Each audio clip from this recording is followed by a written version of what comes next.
भौतिक अधिशोषक। ठीक है, कोई अगर सरफेस है उस पे एडजॉर्बेंट के particles on the surface of adsorbent किस बॉन्ड से, वीक वंडरवाल फोर्स से अट्रैक्ट हो जाए, कमजोर वंडरवाल फोर्स से जाकर क्या हो जाए, अट्रैक्ट हो जाए, वैसे वाले एड्सॉर्प्शंस को बोलते हैं फिजियोजॉर्प्शंस। जब कोई अधिशोष्य की, हिंदी में बताया था ना कल जी, किसको क्या बोलते हैं, ठीक है, अधिशोष्य माने जो आता है, बताया था ना, जो आता है और जिस पर आगे चिपकता है उसको क्या बोलते हैं, अधिशोषक बोलते हैं ना। यानी जब ये आकर इस पर चिपक जाए एक कमजोर बल से, और उस बल का नाम होता है वंडरवाल बल, सबसे कमजोर बल होता है। अच्छा ये बताओ सर जी, आप लोग को इलेक्ट्रोस्टैटिक्स फोर्स ऑफ अट्रैक्शन पढ़ाए होंगे, पॉजिटिव निगेटिव के बीच में अट्रैक्शन होता है, पढ़ा है ना, किस फोर्स से अट्रैक्शन होता है ये पढ़ाए होंगे। वैसे ही क्लास 11th में केमिकल बॉन्डिंग नाम का चैप्टर है, रासायनिक बंधन हिंदी में बोलते हैं, क्लास 11th में है, जिसमें हाइब्रिडाइजेशन के बारे में आपको पता चलता है, sp3 हाइब्रिडाइजेशन है कि sp2 हाइब्रिडाइजेशन है कि sp हाइब्रिडाइजेशन है, उसके बारे में पता चलता है, वो केमिकल बॉन्डिंग हमें बताती है। उसके अनुसार से यह electrostatics force of attraction 3 type का होता है, डाइपोल डाइपोल अट्रैक्शंस, मतलब कि आयनिक आयनिक में अट्रैक्शंस, ठीक है, अट्रैक्शन में समझ रहे हो ना, आकर्षण, और एक जोन होता है जो बता रहा हूं van der Waals. Van der Waals is the type of also electrostatics force, समझ में आया। वंडरवाल फोर्स ही को बोलते हैं क्या, एक टाइप का वो अट्रैक्टिव फोर्स। क्लास 11th में केमिस्ट्री का पहला चैप्टर केमिकल बॉन्डिंग है, उसमें बताया जाता है, ठीक है। तो जब अधिशोष्य के कण अधिशोषक पे जाकर कमजोर बंधन से अधिशोषित हो जाते हैं तो उस टाइप के अधिशोषण को भौतिक अधिशोषण बोलते हैं। हमारी लैंग्वेज में लिखोगे तो जब कोई कण दूसरे पदार्थ के सतह पर जाकर कमजोर बल से जुड़ जाता है, अट्रैक्ट हो जाता है, आकर्षित हो जाता है, तो उस नियम को, उस परिघटना को बोलते हैं भौतिक अधिशोषण। समझ में आएगा यार, लिख दें कोई दिक्कत। When the particle of adsorption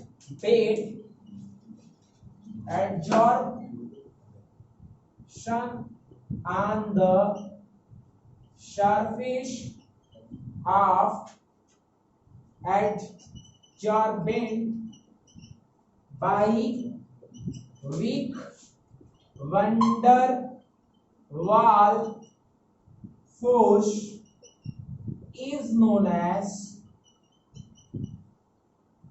फिजियोजॉर्प्शन, ठीक है। हिंदी वाले लिख लो, जब अधिशोष्य के कण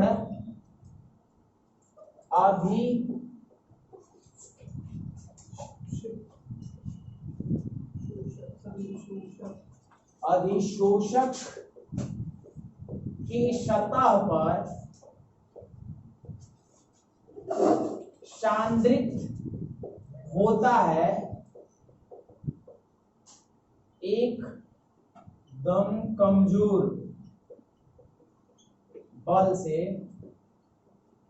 जिसका नाम होता है वान डर वाल बल, तो उस परिघटना को भौतिक अधिशोषण कहते हैं।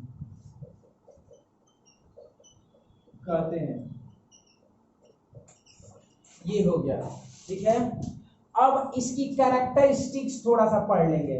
कैरेक्टरिस्टिक्स में lack of enthalpy of adsorption होती है। Adsorption, lack of enthalpy of adsorption. अब इसके बारे में थोड़ा सा ध्यान रखिएगा, ठीक है। एंथैल्पी ऑफ एडजॉर्प्शन का मतलब ये होता है, इसको हिंदी में भी एंथैल्पी ही बोलते हैं, ठीक है। हिंदी में भी क्या बोलते हैं जी इसको? एंथैल्पी ही बोलते हैं। अधिशोषण की एंथैल्पी, अधिशोषण की एंथैल्पी बोलते हैं। ये फिजियोजॉर्प्शन समझ में आ गया। भौतिक अधिशोषण क्या होता है? अब इसके बारे में कैरेक्टरिस्टिक्स के बारे में पढ़ते हैं। किसके बारे में पढ़ते हैं? कैरेक्टरिस्टिक्स के बारे में। कैरेक्टरिस्टिक्स कैरेक्टरिस्टिक्स ऑफ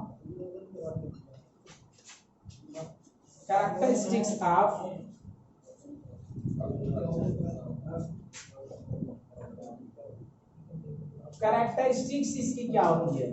पहला, लो एंथैल्पी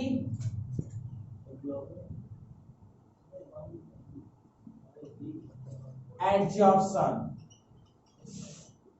ये लो एंथैल्पी ऑफ एडजॉर्प्शन क्यों होता है? कोई बता देगा? जो फोर्स ऑफ अट्रैक्शन लगता है एडजॉर्बेट और एडजॉर्ब में बहुत कम होता है। थोड़ा सा अमाउंट ऑफ एनर्जी दोगे, ये दोनों क्या हो जाएंगे? अलग अलग हो जाएंगे। इसी को बोलते हैं low of enthalpy, low enthalpy of adsorption. Low enthalpy of adsorption को हिंदी में बोलते हैं अधिशोषण की एंथैल्पी। कम अधिशोषण की एंथैल्पी,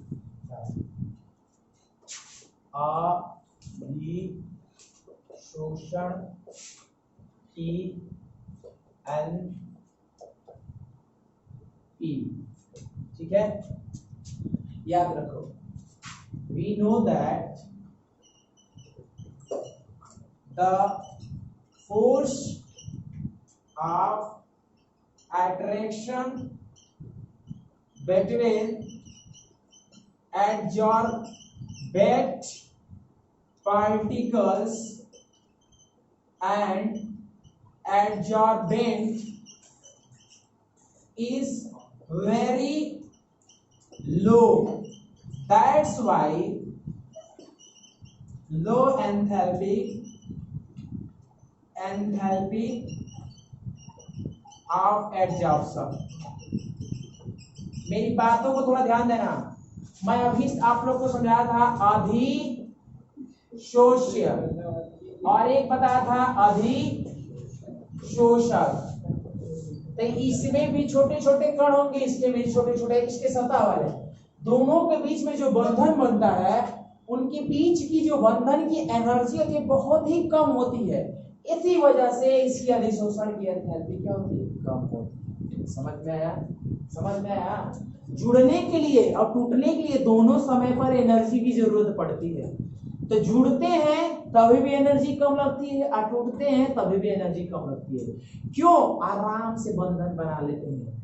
क्यों? क्योंकि वो जैसा सतह पर का पार्टिकल्स का एनवायरनमेंट है वैसा अंदर के वाले पार्टिकल के एनवायरनमेंट नहीं है। कल ही बताया था मैकेनिज्म, क्रिया बताया था ना कि जैसा अंदर वाले पार्टिकल सिचुएशन में है वैसा ऊपर वाले नहीं है। कल ही कि नहीं समझ में आता होगा, घर पे बोलता हूँ कि जितना पढ़ा हूँ उसको जाकर घर पे एक बार देखा करो, बस मेरी जितना पढ़ा होगा बस एक बार रिवीजन करके वापस चले आओ, कोई दिक्कत नहीं होगी।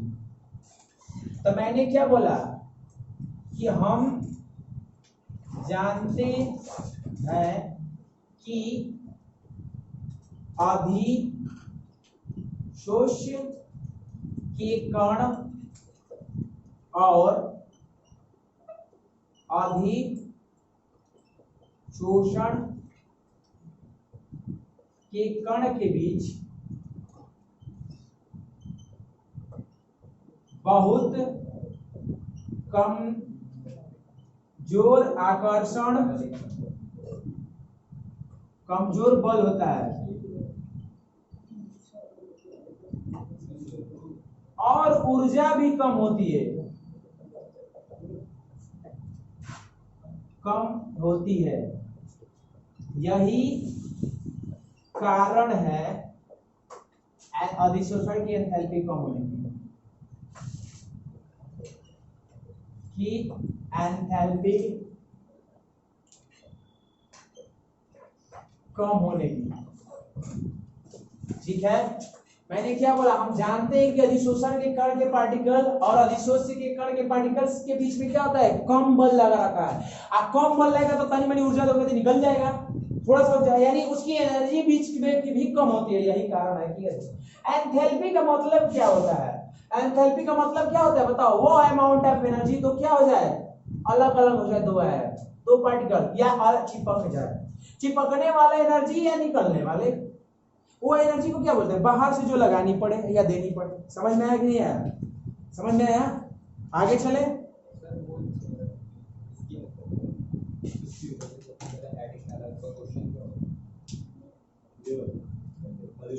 ये इसको बोल कैरेक्टरिस्टिक्स नहीं जानते हो, अभिलक्षण।